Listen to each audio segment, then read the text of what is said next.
Mendengar istilah akupuntur, tentu akan terbayang terapi tusuk jarum. Menusukkan jarum pada titik-titik tertentu yang dipercaya dapat membuat tubuh menjadi lebih sehat dan membantu menyembuhkan berbagai jenis gangguan kesehatan. Lantas seberapa bermanfaatkah akupuntur bagi kesehatan? Dan ada berapa jenis terapi akupuntur? Akan dijawab oleh ahlinya, Dr. Kemas Abdurrahman, spesialis akupuntur pada segmen kali ini.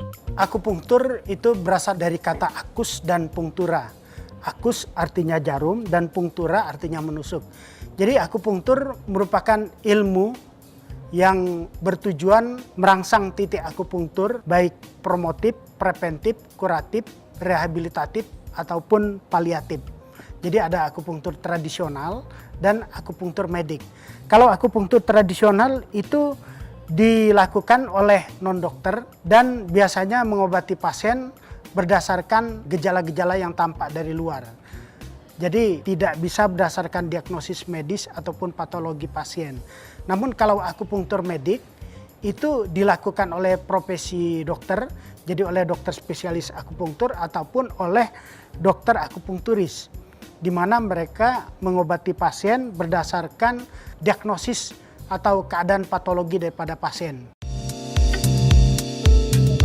Melakukan terapi kesehatan menjadi alternatif untuk memiliki kesehatan, mulai dari terapi pijatan, bekam, hingga akupuntur. Lantas siapa saja ya yang dapat melakukan terapi akupuntur? Dan penyakit apa saja yang dapat disembuhkan dengan melakukan terapi akupuntur? Akupunktur itu bisa untuk siapa saja.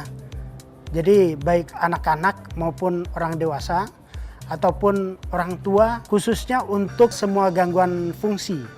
Tetapi tidak juga pada orang yang menderita gangguan fungsi, bisa juga orang sehat itu dilakukan akupunktur. Misalnya untuk tujuan promotif ataupun untuk preventif. Promotif contohnya untuk seorang olahragawan ya. Olahragawan itu dia butuh misalnya meningkatkan kekuatan ataupun ketahanan tubuhnya supaya bisa melakukan kegiatan olahraga ataupun performa daripada seorang olahragawan sehingga mereka dapat memenangkan suatu pertandingan misalnya. Tetapi bisa juga untuk preventif. Jadi untuk mencegah penyakit. Contoh di masa COVID ya pada saat ini. Jadi bisa digunakan untuk meningkatkan daya tahan tubuh. Nah kemudian untuk gangguan fungsi khususnya misalnya bidang misalnya penyakit dalam, bidang saraf ataupun bidang-bidang lainnya. Contoh pada stroke ya, hipertensi atau untuk mendukung program bayi tabung ataupun untuk beberapa keadaan nyeri ya, misalnya nyeri kanker.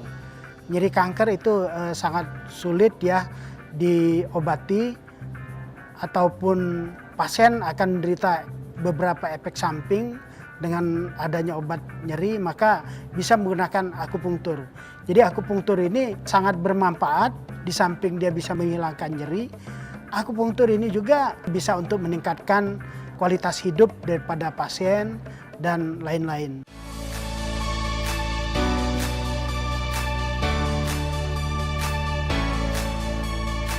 Evidence based manfaat daripada akupunktur yang sudah diteliti antara lain untuk pain cancer, untuk program bayi tabung, ataupun untuk nyeri kepala. Nah, nyeri kepala ataupun kaku leher ini ada bermacam-macam ya. Kalau untuk sakit kepala, itu secara umum kita bagi dua ya.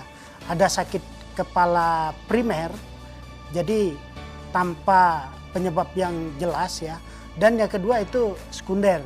Jadi biasanya karena penyakit yang lain, misalnya karena adanya tumor dan lain-lain. Sakit kepala primer ini itu secara umum ada 3 ya, yang sering kita temukan, misalnya penyakit kepala tipe tegang atau tension type headache. Kemudian yang kedua itu migraine ya. Yang ketiga itu cluster headache ya. Jadi untuk migraine ini sangat banyak sekali dikeluhkan oleh masyarakat, khususnya dewasa muda ya. Yang dirasakan oleh pasien itu intensitasnya antara sedang sampai berat. Nah, akupunktur ini sangat efektif dan juga profilaksis pada penyakit migrain ini, dan lebih bagus dibandingkan obat-obat standar.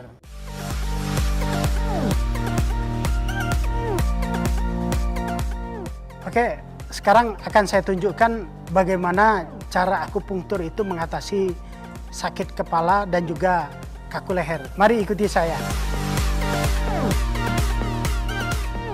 Sekarang akan saya tunjukkan bagaimana cara akupunktur mengatasi ada 2 macam sakit kepala ya. Yang pertama itu untuk sakit kepala migrain, kemudian juga sakit kepala tipe tegang.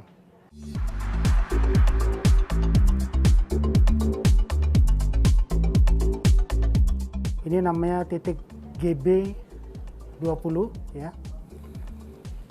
Kiri dan kanan ya.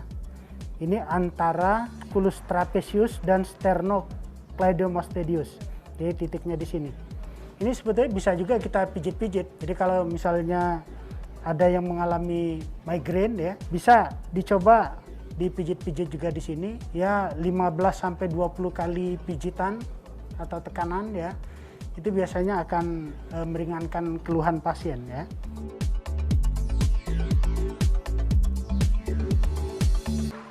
Ini namanya titik culinci. Ya, ini ya. Kemudian satu lagi kita lakukan di sini.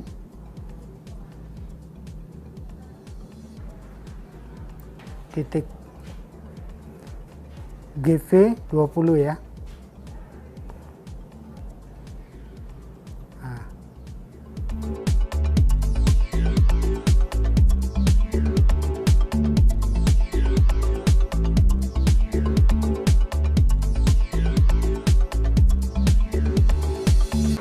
Ini menggunakan gelombang dan disperse ya.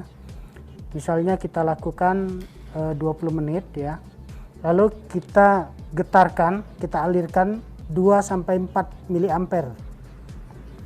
Oke. Nah, seperti itu ya. Jadi ini bisa dilakukan setiap hari ya, untuk 5 hari ataupun 6 hari, ataupun paling tidak seminggu bisa 3 kali. Jadi sangat efektif untuk profilaksis migrain ya. Jadi bisa dilakukan dalam 1 bulan, itu pasiennya akan sembuh umumnya berdasarkan penelitian kita ya. Umumnya tidak akan muncul lagi. Nah, berbeda dengan obat-obatan ya. Misalnya obat standar itu menggunakan valproic acid ya. Itu biasanya harus diminum 3 bulan baru bisa ada efek untuk profilaksis migrain ya. Sehingga akan lama dia prosesnya, dan juga efek sampingnya itu banyak ya. Misalnya untuk gangguan fungsi ginjal, fungsi hati, bisa juga pasien juga mual dan lain sebagainya. Jadi akupunktur ini sangat aman ya. Cukup 5 jarum saja dia sudah cukup untuk profilaksis migrain.